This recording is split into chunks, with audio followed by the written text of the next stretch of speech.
Which decks are bringing the pain from Wilds of Eldraine? Because we've been kicking tail in the Ashville to bring you the latest from Standard. It only matters if it ladders. Just comment below with your thoughts as we navigate through Week 1's metagame shifts with Wilds of Eldraine. Now let's untap.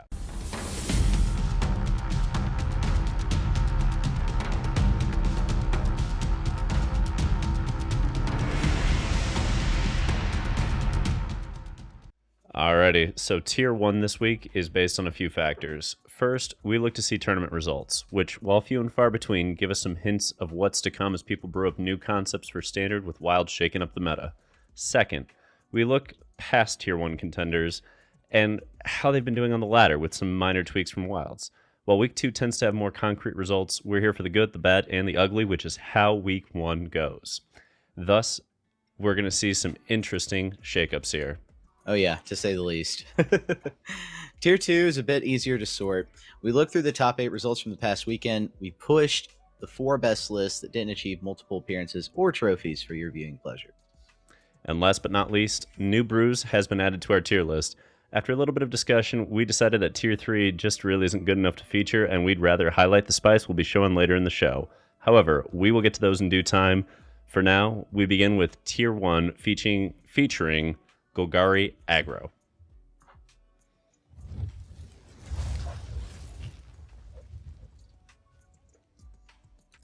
Alrighty, the return of the Rock has been a long time coming. When Glissa was printed, we all thought maybe, just maybe. But in the end, we needed a versatile 2-drop in the form of Mosswood Dreadknight to actually push this deck over the top. And God, is it good. I love it. Oh, yeah. Also, this Manland didn't hurt any either. It's fantastic. Some people are messing around with Blossoming Tortoise. We've seen that in a few builds. But we also know that the big 5 out of Wilds of Eldraine are Mosswood, Lord Skitter, Virtue of Persistence, The End, and Restless Cottage for this deck. Get ready, because many variants abound, but eventually this will turn into a wrecking force that's aimed directly at Dimir and Selesnya Enchantress.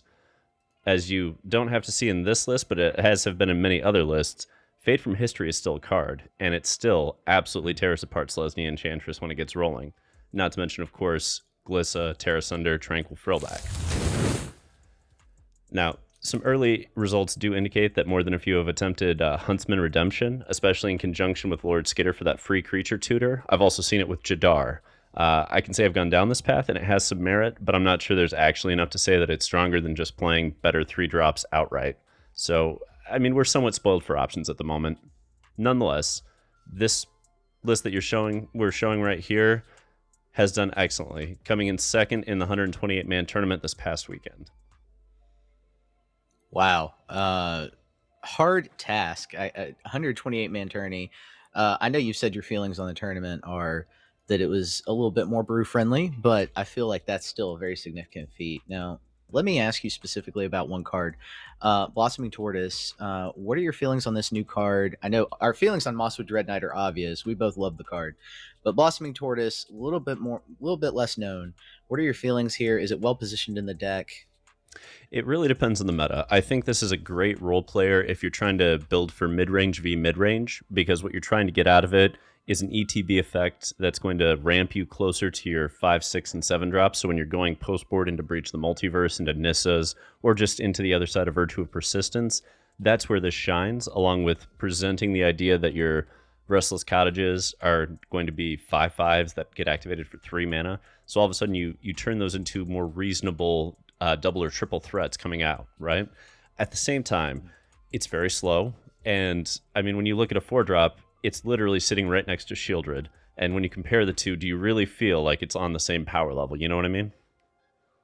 Yeah, the 4-drop has become a very valuable slot recently, in recent months, especially because of Sheoldred. Now we're weighing our options there a lot more heavily, as I see. So, okay.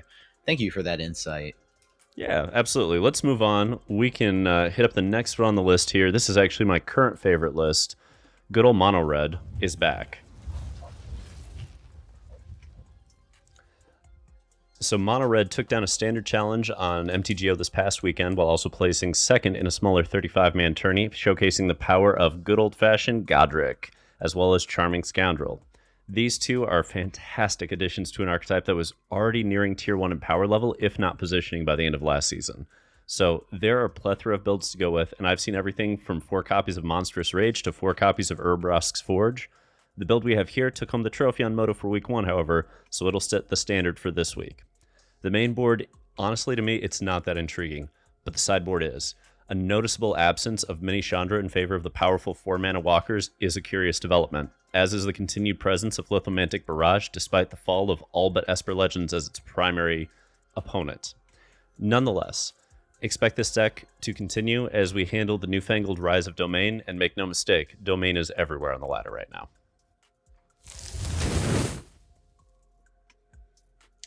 I want to ask a question about this sideboard. What's going on with this sideboard right now? You just pointed out rightfully, Lithomantic. It's actually seeing limited play. Like, as I play mono red, I don't slot it in very often. What other slots do we need to tackle this new meta? What things changed in the sideboard according to the new meta? Like, for example, do we still need a Here's Warcrafting? Do we still need it? Why is in the festivities in there? Are there a lot of token decks? Is that the reason for it? Which of these cards are useful? What would you slot out? So I don't really like where End the Festivities is positioned. I know a lot of people are like tokens, tokens, tokens, but most of these token decks are based with Wandering Emperor and Virtue and Wedding Announcement, right? So at best, you're nailing 2 out of 3 Wedding Announcement tokens before it flips and puts all the tokens out of range. Wandering Emperor tokens were always out of range, as are the Virtue tokens. So I don't really love the positioning of End the Festivities at the moment. Lithomantic Barrage, I love if we expect to see a lot of Azorius Soldiers or Esper Legends, and there's been a fair amount of both, so I think it's still earned its slot for the moment, but I don't know that that will continue. The real question is, how many slots do you need to deal with the mid-range Shelly builds, whether they are Golgari, which is more common right now, or Dimir, as has been popular in the past, and how many slots do you need to handle Domain? And when you look at Domain, I see a lot of people starting to play Twisted Fealty, which is the latest treason effect that also puts a wicked roll on one of your creatures. So it's treason with basically an upside of 1 to 2 extra points of damage, which is kind of interesting. So I see Twisted Fealty as a card that may end up being a 2 or even 3 of in these sideboards as we move forward if Domain continues to rise to prominence, because you don't mind. Let's say they do the Domain thing and play a big fat Flesh Gorger on turn 5, and you're staring down a 7/5 with lifelink. You don't mind paying 7 life to gain control, hit them for 7, and end the game right there and then. And you mentioned right there at the end the deck that's rising. So let's get to the big one. What's going on with Domain 5 color? What's new in the list?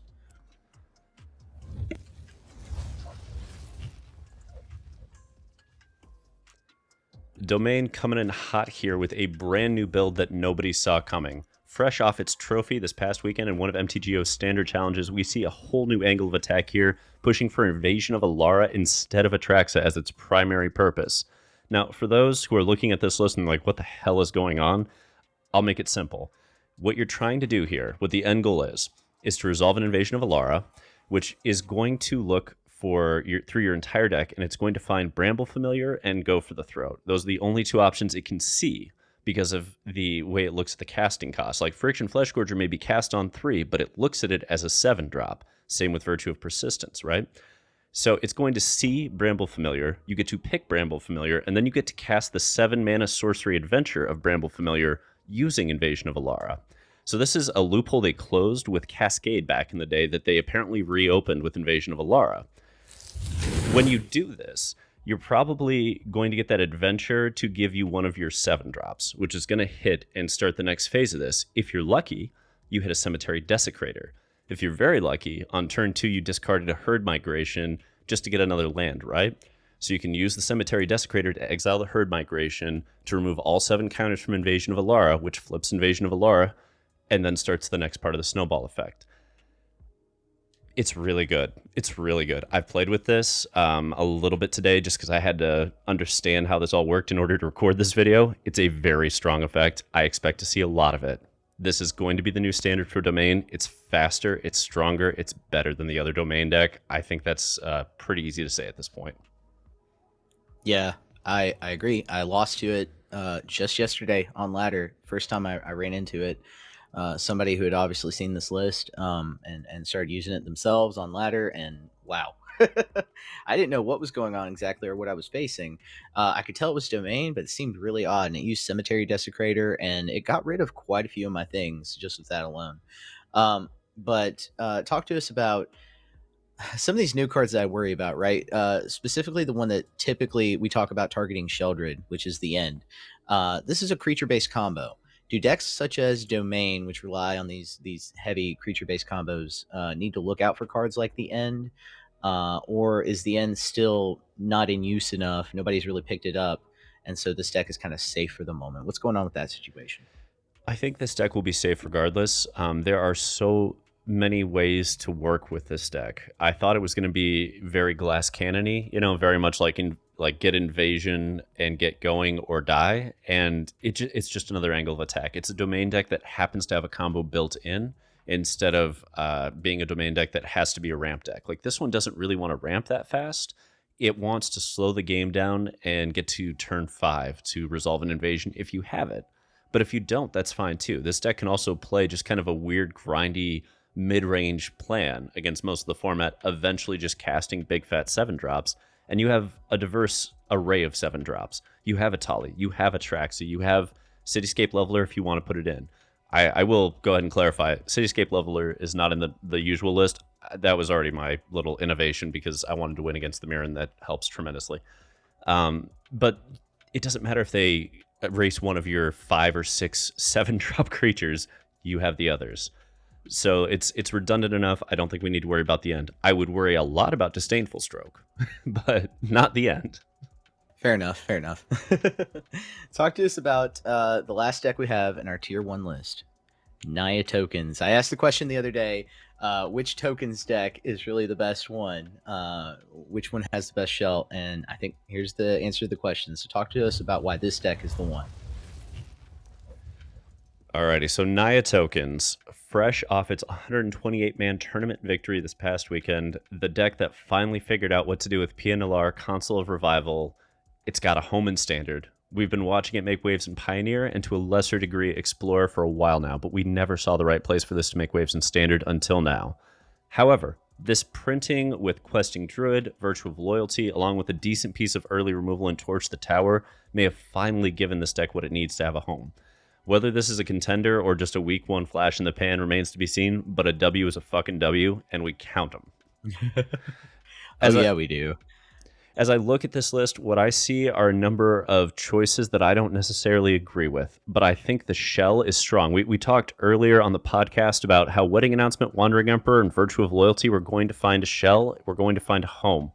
I like putting Pia Nalaar with all of this. Putting Pia Nalaar as like the early drop for a token deck feels really strong. And the fact that we can get exile effects to trigger it from the Virtue feels great. Nahiri's Warcraft also gives you exile effects. Even the big Chandra does if you want it.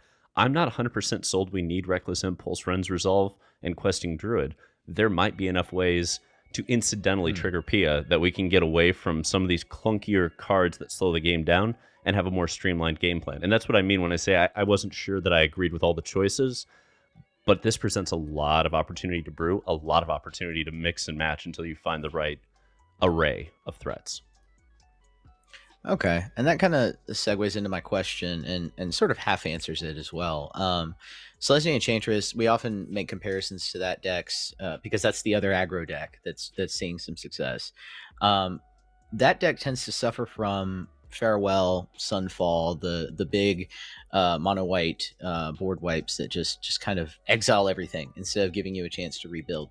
Does this deck suffer from the same issue? I know you just said there's another build out there, another way is possible. So how can this deck sort of respond to that in the meta?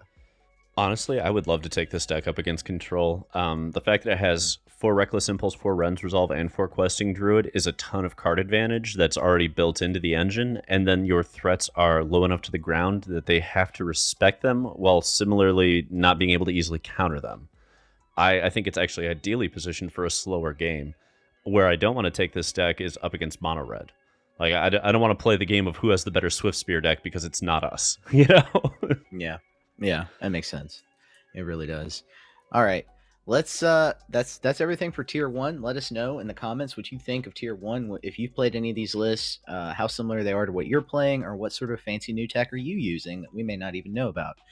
So Absolutely. let's jump into tier 2. Yeah, let's get started for you. Esper Legends, Max, take it away. Oh, hell yeah. I get to do one of these now. All right, Esper Legends, one of my favorite lists of all time, really, honestly, in the past, several rotations, not rotations, but set releases. This sees little in the way of new additions from Wilds of Eldraine. But it is a top 4 finisher nonetheless, using the new Restless Fortress, creature land to push mana fixing and threats back into the mix. The list will still feature several key pieces that you're familiar with, holding back opponents, utilizing the typical removal suite of cut downs, go for the throats, Wandering Emperor, shoring up the deck's mid game strategy.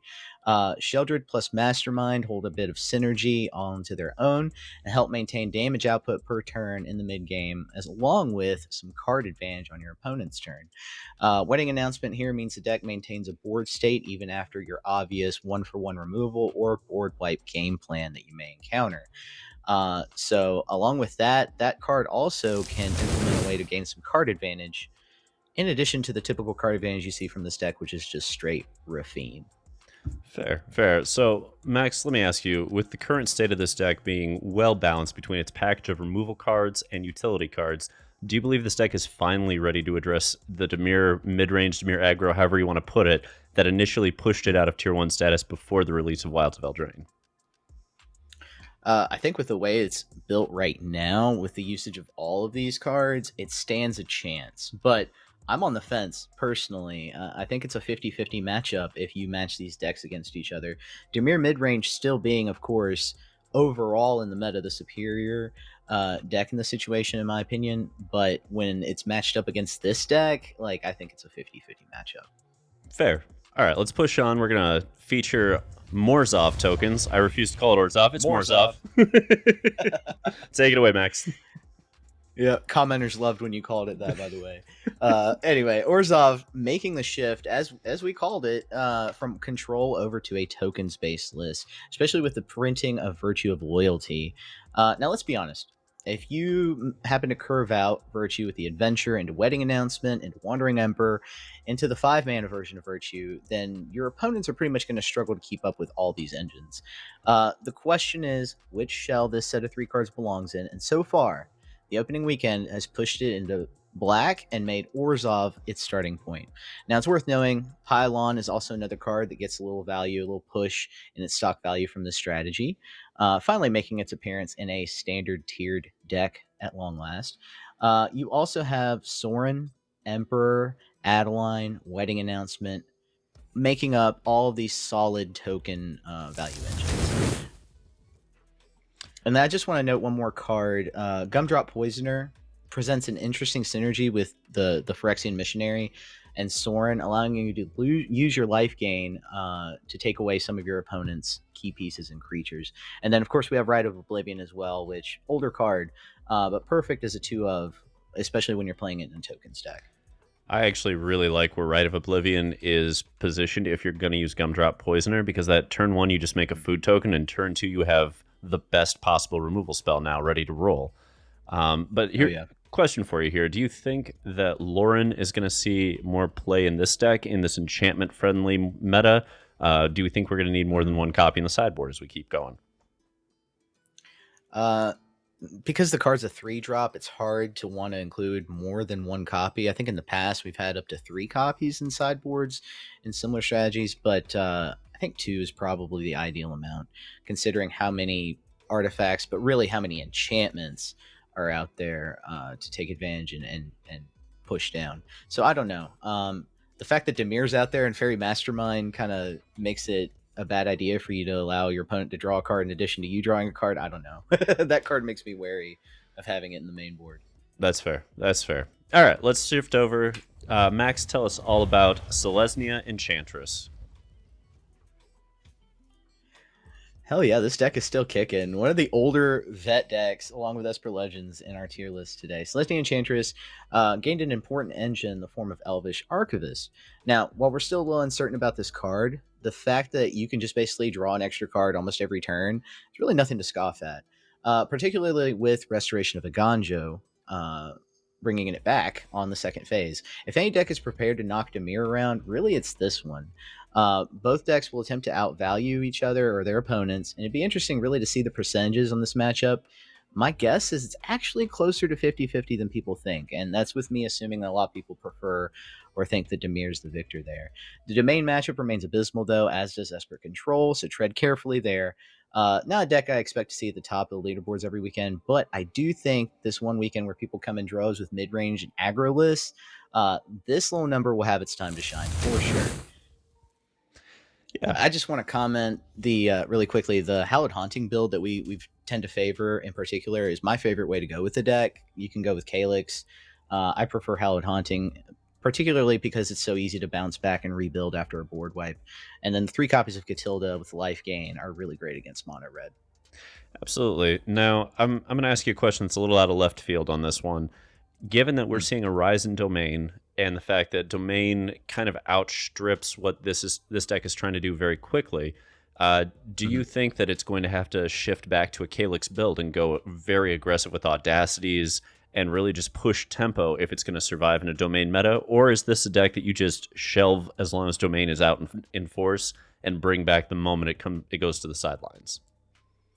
I think you raise a really good point, and I'm going to have to sort of acquiesce there and say yes. In particular, with the build of domain we're seeing right now, which I didn't expect, I think it does present a tension point within the tier list here between Selesnya and domain. Like, which deck is, like, you really do have to make a pick there. So, yeah, I'm willing to say that if this domain build keeps being popular, we may have to go back to Calyx and go with that more low to the ground build. Certainly, Wilds of Eldraine favors that. I mean, you have a few more cards that you can throw in there, like Royal Treatment, to kind of make that work a little better. Absolutely. All right, let's get into the former king of the format, Dimir Aggro. Oh boy, I've been waiting to talk about this. Surprise, surprise, Dimir's not going anywhere anytime soon, at least not when it comes to these top 2 tiers. Everyone's probably messing around with the fairies version of the deck week 1, of course, totally understandable. But this deck continues to be the bane of many a brew in this older form. It really didn't need much from Wilds of Eldraine, but it did gain a few tools nonetheless. Lord Skitter, The End, these are auto includes, at least as one-ofs.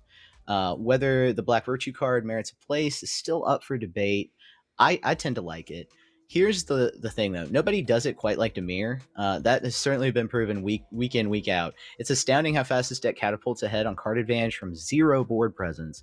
The sideboard is actually the thing that's really still up for debate as we look to handle the brand new set of contenders to the throne. But main board is nearly perfect and has been for quite some time. I, for one, like the addition of cards like Sleep Cursed Fairy as an interesting value piece in the 1-drop slot with a little bit of evasion. So it just depends on how you tune it. If you're using Gix, if you're using Sword of Once and Future, I may actually try to slide in 4 in the 1-drop slot over something like the 4 Evolved Sleepers, maybe cut that down to 2. I don't know. I'm going to experiment with it and play test with it going forward. Now, do you think we're talking about where the sideboard needs to shift? And again, I'm going to give you a question out of left field. Do you think that this is going to be the deck that takes domain and just like drags it by its ear, kicking and screaming off the throne that it's claimed for week 1? It will have to make some small adjustments, right? In terms of its how many cards target the right cards. If they're using Cemetery Desecrator, then maybe instead of Duress you use Dreams of Steel and Oil. I don't know, that's just one suggestion I think of. But yeah, there will have to be some small adjustments in specific cards in the Destruction suite and the Counterspell suite, but I don't think in terms of flavor that the deck really changes much at all. Fair. Alrighty, I think we are down to our favorite segment, the final segment. Hell yeah. Brewer's Corner. I'm going to kick things off with a deck that I tried to perfect because of my hair color, because people would not stop sending me versions of Sir Ginger the Mealender, Meet the Mealender deck. So, oh boy. This was based, I got ranched by Shield Maiden playing a version of this, and I'm like, okay, we got to build it. We got to see if it's actually decent. So the point of this deck is that you are hyper aggro food. And one of the fun things I liked, I didn't see in Shield Maiden's list, but I added myself, are these Razor Lash Transmogrants. What I love about this card is if you remove it with Agatha's Soul Cauldron, it's just kind of nice. You know, like you have the ability to give all of these creatures the ability to come back from the grave if they have +1/+1 counters, right? Anyway, I don't know. None of this worked. I tried. I tanked my win rate on ladder. I tried so hard to make it work. If you find a way to crack this code, let me know. I have not done so, but it was a lot of fun trying to figure out how to make Agatha's Soul Cauldron somehow build Sir Ginger into a beast.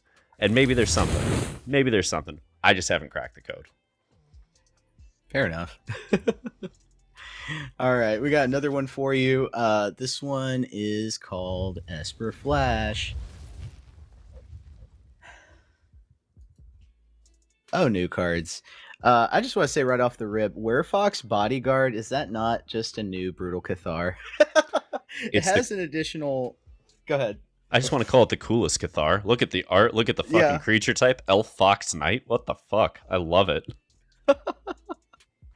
It has the added bonus, that little ability at the bottom, right? Sacrifice it, gain 2 life. So if you actually exile one of your own creatures and it has a cool ETB, you can use it for that purpose as well. You can't use Brutal Cathar that way, so it has a little bit of extra variance. So I dig it.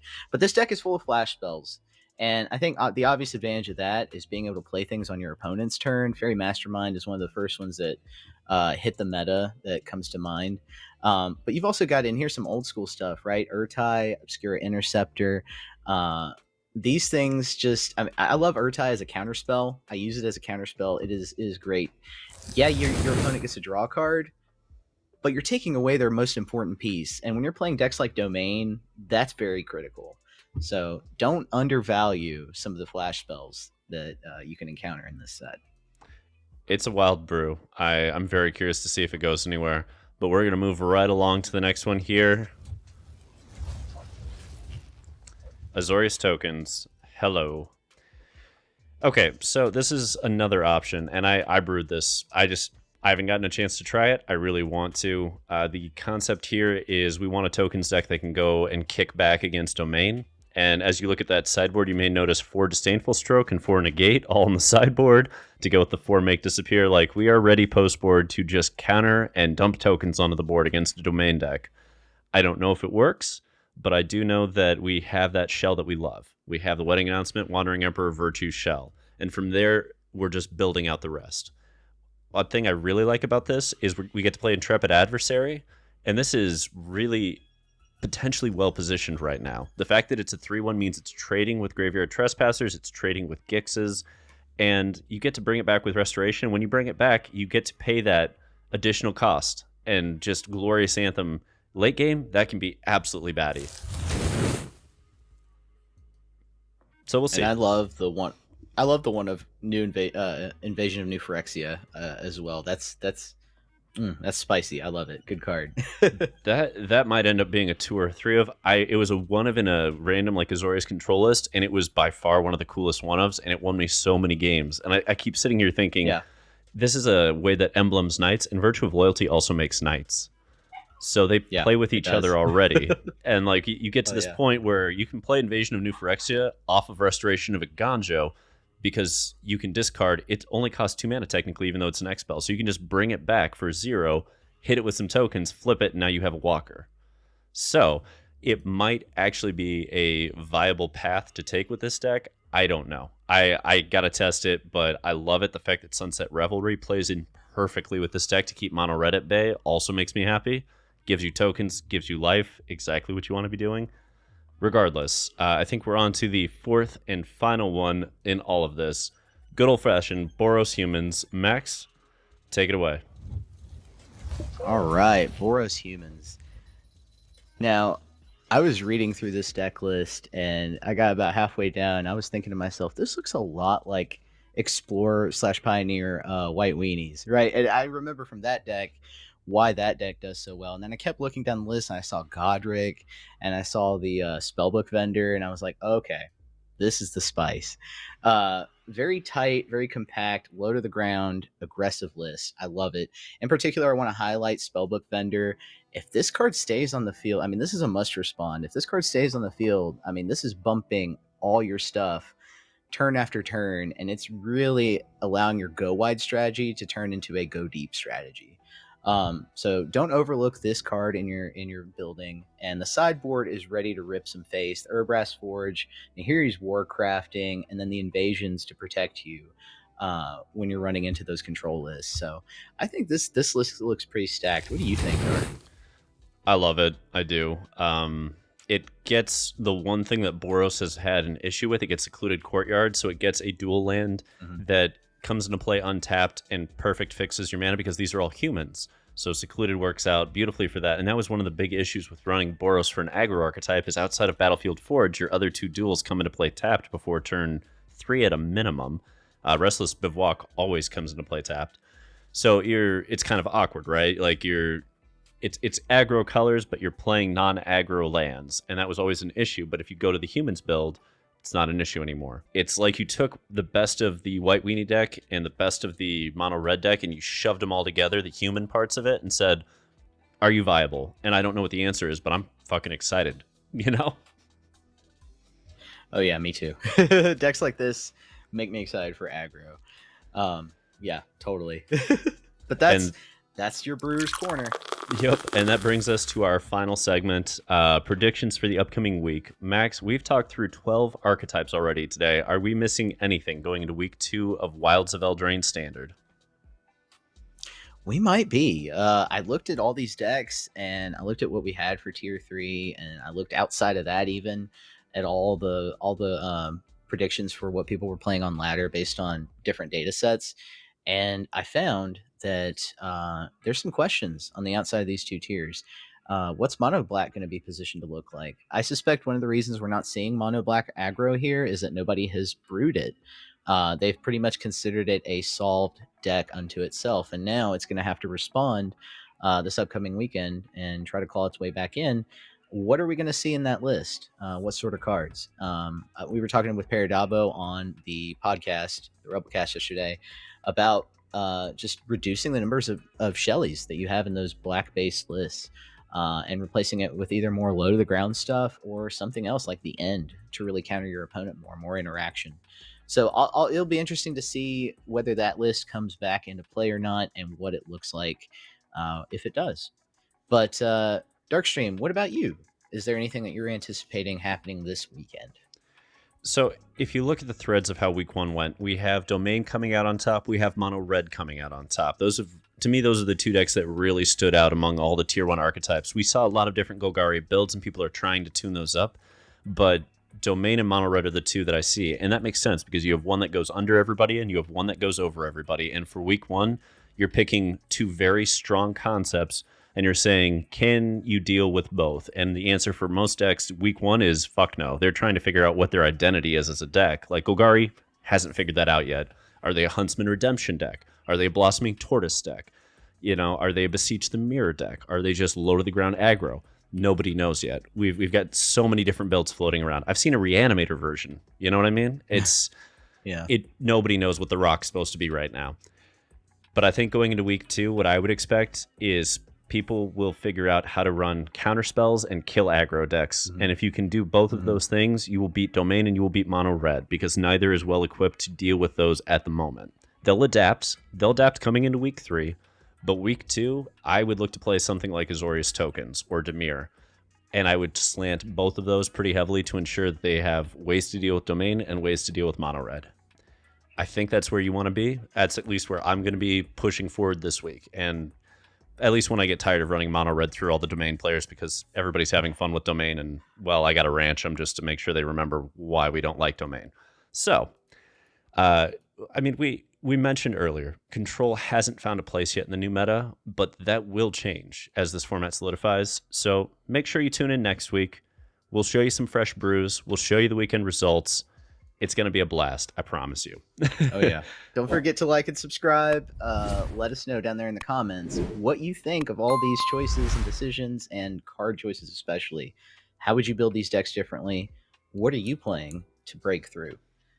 And from all of us here at the Rebellion, remember to untap, upkeep, resist. Resist.